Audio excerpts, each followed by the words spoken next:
Basically day three for me was kind of the same as day one and two, far as the way I fished. I basically just running a pattern secondary type channel stuff. It was a certain place where and it necessarily wasn't, it didn't have to be deep, but the bank had to be fairly steep.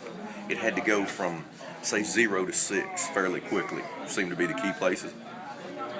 I ran a ton of places. I was cranking a new Strike King 1.5 flat, which is just basically the same profile as 1.5, but just we mashed it flat. And what it does, 1.5 is fairly aggressive. When the fish are a little more active. This bait has that same profile, but yet it's a lot tighter and it runs a hair deeper.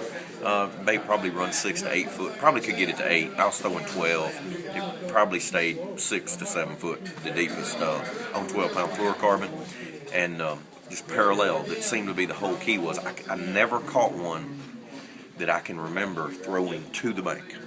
I had to be throwing in that 6 to 8 foot range of water. The bait didn't have to deflect. It just, those fish were suspended off of that type of stuff, and so I'm just kind of winding. The other thing that's cool about the bait hunts, and anytime I'm fishing out in open water like that, I like a bait that hunts, because basically what it does when it hunts center, when it veers off on its own, it's almost like it deflects, and that's when you get a lot of those bites. It will trigger that fish in open water where you don't have to hit the cover to get bit.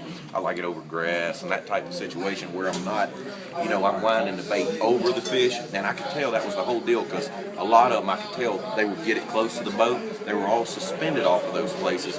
The water was a little dirty, so the jerk bait, I experimented with the jerk bait on it a little, with no jerk bait fishermen around, which I like that. Give me a lot of area, to myself. And just seemed like the crankbait was the deal. And the water fell, the water temperature fell 3 or 4 degrees, crushed them, because it was 30 or 40 bites a day.